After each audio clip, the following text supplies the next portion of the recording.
एक बार की बात है, दयालपुर गांव में ललित नाम का एक दूध वाला रहा करता था। उसके पास एक गाय थी। वो गांव में दूध बेचा करता था। हर कोई उसके घर से सुबह सुबह दूध लेने के लिए एक कतार में खड़े हो जाते थे। एक रोज,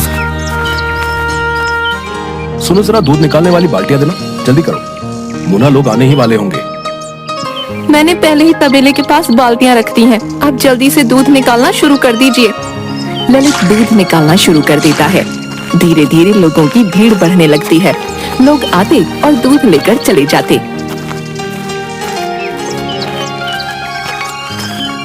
एक बूढ़ा आदमी आता है। बेटी, थोड़ा आज ज्यादा दूध मिल जाएगा क्या? चाचा जी, इतना ही बचा है। मुझे लगता है बेटा, तुम्हें कुछ और गाय खरीद लेनी चाहिए। इससे कोई भी खाली हाथ नहीं लौटेगा। आप ठीक कह रहे हैं चाचा जी। माफ करिए, आज दूध खत्म हो चुका है। जिन जिन के लिए भी दूध नहीं बचा, वो सब शाम को आना। आज फिर से दूध खत्म हो गया। समझ नहीं आता कितनी जल्दी आऊं। मोना, तुम कुछ और गाय क्यों नहीं खरीद लेती? मैं भी यही सोच रही हूँ दीदी। मुझे भी अच्छा नहीं लगता ऐसे सबका खाली हाथ जाना। मैं इनसे बात करके देखती हूँ क्या होता है। सुनिए ना, मैं कह रही थी कि हमें कुछ और गाय खरीद लेनी चाहिए। हमेशा कोई ना कोई रह ही जाता है। अब तो हमारा काम भी अच्छा चलने लगा है। कुछ और गाय खरीद लेते हैं ना। चलो ठीक है, मैं बात करता हूँ इधर उधर। चलिए नाश्ता कर लीजिए। मुन्ना, मैं जरा पास के गांव में जा रहा हूँ। इसके बाद ललित गायों को खरीदने पास के गांव के तबेले में चला गया। नमस्ते भाई। और ललित भाई, कैसे हो? बस प्रभु की कृपा से ठीक हूँ। कुछ गाय खरीदनी थी, इसलिए यहाँ चला आया। पहले वाली गाय तो आपने बहुत अच्छी दी थी, एकदम शांत और दूध भी गाढ़ा। इस बार भी हमें ऐसी ही गाय चाहिए, जो शांत हो और जिसका दूध एकदम गाढ़ा हो। क्यों नहीं भाई, हम तुम्हें अच्छी ही गाय दिखाएंगे। ये देखो, ये हमारे तबेले की सबसे अच्छी नस्ल है। ये शांत भी है और दूध भी गाढ़ा देती है। ललित ने गाय के सर पर हाथ रखा। गाय एकदम शांत थी। रुकिए, मैं आपके सामने इसका दूध निकलवा कर दिखाता हूँ। राधू, झींगा, अरे कहाँ मर गए दोनों? दोनों भाई किसी काम के नहीं। ओए राधू, जा, तुझे मालिक बुला रहे। नहीं झींगा, तुझे बुला रहे। बोला ना तुझे बुला रहे। मैं तुझसे बड़ा हूँ, तू जा। तू सिर्फ मुझसे 1 मिनट बड़ा है, समझा? ज्यादा धौंस मत जमा। तेरे से पहले अगर मैं आ जाता तो आज मैं बड़ा होता, समझा? क्या रे तुम दोनों काम चोरों को जरा काम के लिए क्या बोलो तो तुम्हें मौत आ जाती है। चल राधू, दूध निकाल उस गाय का, और झींगा, तुम तबेले की सफाई करो। मालिक, उससे तो आपने दूध निकालने का काम दिया और मुझे सफाई का काम दे रहे। तू चिंता मत कर, उसके बाद वो भैंसों को नहलाएगा। खुश? झींगा, तू तो गया। राधू ने तबेले वाले को एक लोटे में दूध निकाल कर दिया। हाँ भैया, दूध तो बढ़िया है और स्वादिष्ट भी लग रहा है। तो ये गाय तय रही। ले बिरजू, जरा तू भी चखियो। हाँ मालिक, ये तो वाकई बढ़िया है। इसके बाद ललित और बिरजू दोनों घर जाने लगे। रास्ते में अचानक मौसम खराब हो गया। ललित और बिरजू गाय और उसके बछड़े को लेकर भागने लगे।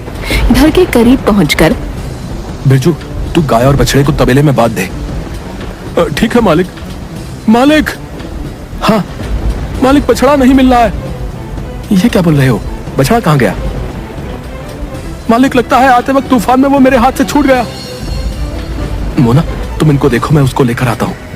सुनिए जी, मौसम धीरे धीरे खराब हो रहा है, आप मत जाइए। तुम कैसी बात कर रही हो? वो गाय मेरे भरोसे आई है और मैं उसके बच्चे को मरने के लिए छोड़ दूं? आज बिरजू को भी लेके जाइए। अगर हम दोनों चले गए तो तुम्हारे ऊपर सारा काम आ जाएगा। तुम परेशान मत हो, मैं उसे जल्दी लेकर आ जाऊंगा। इसके बाद ललित बछड़े को ढूंढने चला गया। वो उसी रास्ते पर चलने लगा जहाँ से वो आया था। कुछ दूरी पर उसे गाय की आवाज आने लगी। ललित तुरंत उस आवाज का पीछा करने लगा। वो देखता है कि एक गाय और उसके सामने उसका बछड़ा उसी की ओर आ रहे हैं। ललित बछड़े को देखते ही खुश हो गया। ललित ने जैसे ही बछड़े को पकड़ा और जाने लगा, वैसे ही वो गाय रुक गई। ललित को थोड़ा अजीब लगा। लगता है तुम भी इस बछड़े की तरह यहाँ खो गई हो। चलो मेरे साथ चलो। ललित दोनों को लेकर घर आ गया। ये क्या जी, आप तो बछड़ा लाने गए थे, ये गाय भी साथ में ले आए। जब मैं जंगल गया तो मैंने देखा कि ये गाय हमारे बछड़े के साथ मेरी तरफ आ रही है। इस गाय ने हमारे बछड़े की सुरक्षा की है, तो इसकी सुरक्षा करना भी मेरा दायित्व बनता है। मैं कल ही कोतवाल के पास जाकर इस गाय के बारे में बता दूंगा। किसी की होगी तो लेने आ जाएगा। इससे ज्यादा क्या कर सकता हूँ? तब तक ये खा लेगी हमारी गायों के साथ थोड़ा बहुत चारा। ललित खाना खाकर सो गया। अगले दिन बिरजू, जल्दी आ। मोना, बटिया रखवा दी? हाँ, रखवा दी है।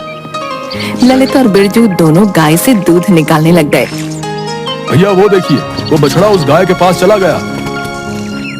रहने दे, कोई बात नहीं। जब दूध नहीं मिलेगा वहाँ तो खुद ही आ जाएगी। बच्चा है ना, भूख लगी होगी। अच्छा सुन, इसके बाद तू उसे उसकी माँ के पास थोड़ी देर छोड़ दियो, थोड़ा पेट भर जाएगा उसका। ललित और बिरजू दोनों ने गाय का दूध निकाला। आज कितना चाहिए? बेटी 1 किलो दे दो। बहुत दिन हो गए गाजर का हलवा खाए हुए। तुम्हारी चाची ने कहा है कि अगर खाना है तो दूध लेकर आना पड़ेगा। हाँ चाचा जी, आज आपको गाजर का हलवा खाने को जरूर मिलेगा, क्योंकि हम एक और गाय जो लेकर आ गए हैं। बढ़िया, अब कोई खाली हाथ नहीं जाएगा। दोनों हंसने लगे। सब चले गए। भैया अब हम जाए? ठीक है, तुम जाओ। हे भगवान, शायद वो इस बच्चे को बांधना भूल गया। वो बाकी के पास गया। उसने देखा कि वो दूध पी रही है। लगता है इसका कुछ समय पहले ही बच्चा हुआ। अब भगवान करे जल्दी से इसके मालिक का पता चल जाए। इसका बच्चा भी इसका इंतजार कर रहा होगा। सुनिए, जया दीदी ने दूध मंगाया है, थोड़ा कम पड़ रहा है। आप इससे थोड़ा दूध निकाल लीजिए, उनके घर में भोज का आयोजन है। ये तो काफी देर से दूध पी रहा है। मुझे नहीं लगता कि ज्यादा बचा होगा। देखता हूँ, एक बार निकाल के देखता हूँ। ललित ने दूध निकालना शुरू किया।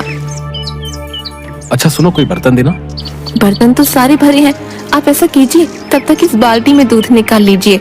इससे छोटा नहीं मिला कोई? चला लीजिए ना इससे काम, अभी हम काम कर रहे हैं। ठीक है। ललित ने जैसे ही दूध निकालना शुरू किया, वो गाय से खुद ही दूध निकालना शुरू हो गया। ललित कुछ सोच ही नहीं पा रहा था। बाल्टी पूरी भर गई और गिरने लग गई। क्या करूं? बंद हो जा, बंद हो जा, रुक जा मेरी माँ। अचानक दूध आना बंद हो गया। फिर से ललित ने निकालने की कोशिश की, वो आना शुरू हो गया। बंद हो जा। दूध आना बंद हो गया। जल्दी से अंदर जाकर बाल्टी लेकर आ। अरे मोना, देखो कमाल हो गया। ये लो। अरे ये तो बहुत ज्यादा है। लगता है कुछ दिनों पहले ही इसका बच्चा हुआ है। इस गाय में कुछ तो बात है। तुम्हें पता है, इससे दूध आना बंद नहीं हो रहा था, और जब मैंने कहा बंद हो जा तो बंद हो गया। सुनिए जी, मुझे तो लगता है ईश्वर की कृपा है, वरना इस तूफान में पहले तो इसने हमारे बछड़े को बचाया, और अब इसका इस तरह दूध देना, मुझे लगता है प्रभु की कोई कृपा है। सुनिए जी, ये बात आप किसी को मत बताइएगा। लेकिन ये हमारी गाय नहीं है, कभी भी इसका मालिक इसे लेने आ सकता है। लेकिन जब तक इसका मालिक नहीं आता, तब तक हम इसकी देखभाल कर लेते हैं। ठीक है, एक बार दोबारा देखते हैं ये सच में चमत्कार है भी या नहीं। चलो। ललित ने दूध निकालना शुरू किया।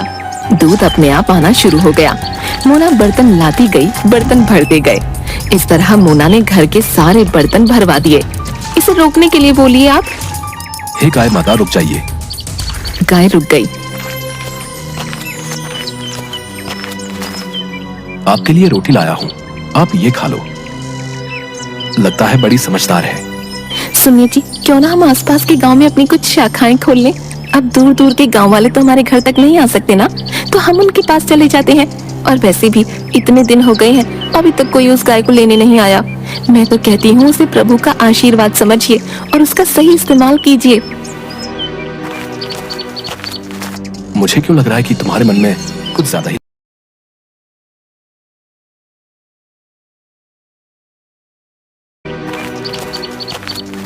मुझे क्यों लग रहा है कि तुम्हारे मन में कुछ ज्यादा ही लालच आ रहा है। कैसा लालच? जो इंसान परिस्थिति को स्वयं के अनुरूप नहीं ढाले, परिस्थितियाँ उसके विपरीत हो जाती हैं। और मैं तो बस घर आई लक्ष्मी का स्वागत कर रही हूँ। अब आप ही बताइए, कुछ गलत कर रही हूँ क्या? हाँ, तुम तो देवी हो, तुम्हें सब पता होता है। लक्ष्मी माता का उठना बैठना जो है तुम्हारे साथ, क्यों? आपको तो कुछ नहीं पता। इसके बाद ललित जगह जगह अपनी दूध की दुकान खोलनी शुरू कर देता है, और देखते ही देखते ललित का काम चलने लगता है। ललित एक बड़ा घर बना लेता है।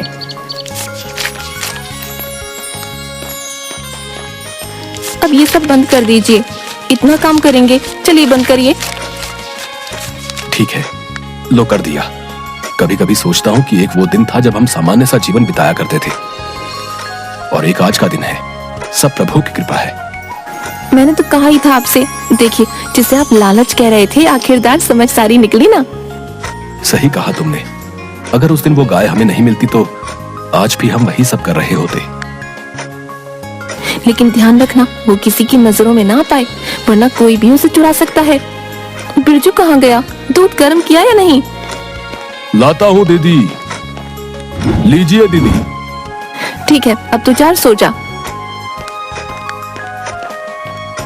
इसके बाद मोना और ललित सो गए। रात को तबेले में आग लग जाती है। सारी गायें चिल्लाने लगती हैं। ललित तुरंत उठकर बिरजू को आवाज देता है। बिरजू नींद से तुरंत उठकर वहाँ पानी डालने लगता है। सब ठीक हो जाता है।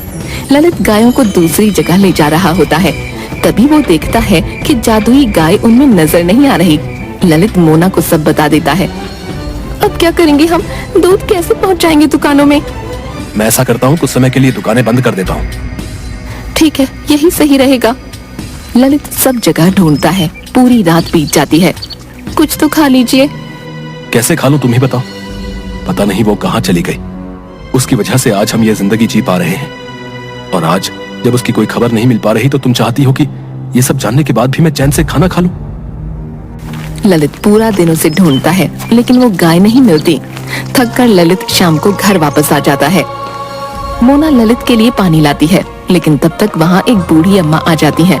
क्या हुआ ललित बेटा, सब ठीक है? नहीं अम्मा, मेरी गाय कहीं चली गई है। पता नहीं कैसी होगी। बेटा तू चिंता मत कर, पशु अपने मालिक से ज्यादा देर दूर नहीं रह पाते। वो जल्दी ही वापस आ जाएगी। बस भगवान करे ऐसा ही हो जाए।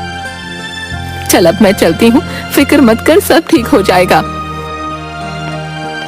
कुछ तो खा लीजिए। इस तरह बिना खाए आप कब तक उसे ढूंढते रहेंगे? आप कमजोर हो गए तो फिर हमारी लाडो को कौन ढूंढेगा? ललित खाना नहीं खाता। वो पानी पीता है और घर के दरवाजे पर बैठकर अपनी गाय के घर आने का इंतजार करता रहता है। पूरा दिन थक जाने के कारण ललित को नींद आ जाती है। ललित सपना देखता है कि ललित अपनी गाय को ढूंढ रहा है। लाडो, कहाँ है तू? जल्दी आजा घर। तभी लाडो उसे कोहरे में से आते हुए दिख रही होती है। उसके गले की घंटी बज रही है और वो धीरे धीरे उसके पास आ रही है। जैसे ही वो गाय को हाथ लगाता है, उसकी आंख खुल जाती है। वो देखता है कि गाय उसके पास बैठी है। वो खुश हो जाता है। मोना, बिरजू, यहाँ आओ, हमारी लाडो आ गई। देखिए, सब ठीक हो गया ना? चलिए अब अंदर आ जाइए और कुछ खा लीजिए। बिरजू, तुम इसे तबेले में बांध दो। नहीं, मैं ले जाऊंगा। ललित उसे तबेले में बांधता है। उसके सामने ललित घास रखता है और पानी भी रखता है। आज के बाद तुम कहीं मत जाना। तुम्हें पता है मैं कितना डर गया था। ये दुनिया अच्छी नहीं है, यहाँ लालची मतलबी लोग भरे पड़े हैं। कौन जाने कब तुम्हें चुरा ले जाए। वादा करो, तुम कभी ऐसा दोबारा नहीं करोगी। गाय रंभाती है। तुम खाओ, मैं भी चला खाना खाने। आधी रात का समय एक आदमी कंबल ओढ़कर गाय चुराने की कोशिश करता है। तब तक गाय जोर जोर से आवाज निकालने लगती है। ललित तुरंत भागकर तबेले में पहुंचता है। आदमी को गाय चुराते देख ललित उसे पकड़ने की कोशिश करता है। ललित के हाथों में कंबल आ जाता है। ललित कंबल को खींचता है, लेकिन वो आदमी भाग जाता है। इस बार ललित ने लाडो को एक सुरक्षित कमरे में बंद कर दिया। क्या हुआ जी? वो आवाज लाडो की ठीक तो है ना? वो कोई लाडो को चुराने आया था। कहीं तबेले में आग लगाने वाला और लाडो को चुराने आने वाला आदमी दोनों एक तो नहीं? ये कंबल किसका है? ये कंबल उसी चोर का है। अगले दिन ललित लाडो के पास जाता है और दूध निकालना शुरू करता है।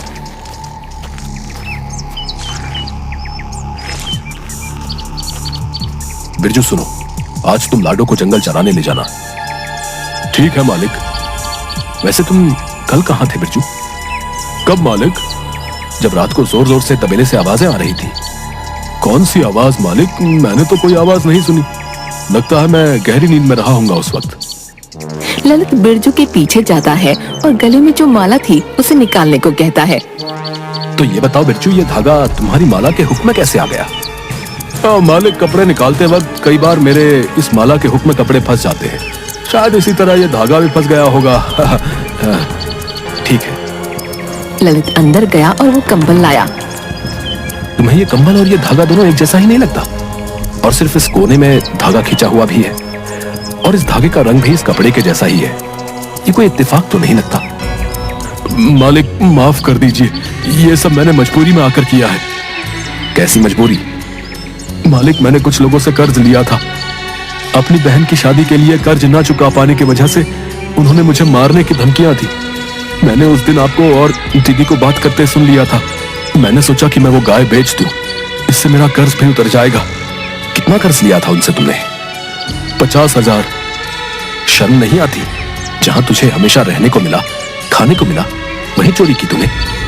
मुझे माफ कर दीजिए, वो मुझे मार डालेंगे, इस डर से मैंने ऐसा किया। ललित अंदर गया और पैसे लेकर आया। जा, उन्हें ये पैसे दे दे। तूने ये कर्ज अपनी बहन के लिए लिया था। अगर वजह कोई और होती तो तुझे जेल भिजवा देता। बिरजू चला जाता है। ललित के पास वही अम्मा आती है।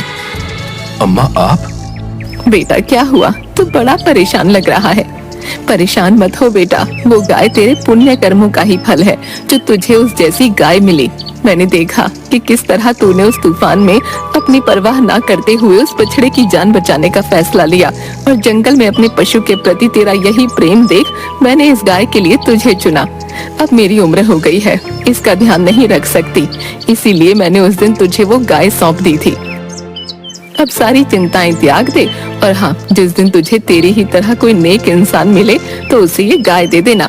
ये गाय कई सालों तक जिंदा रह सकती है और उस घर को संपन्न रखती है। धन्यवाद अम्मा, मेरी जिंदगी में इतनी खुशियां भर देने के लिए। अब ललित समझ गया कि ये अम्मा मेरी मदद करने को आई थी। उसके बाद ललित ने अपने तबेले में कई बेरोजगारों को रोजगार दिया और एक नेक इंसान की तलाश में भी लग गया।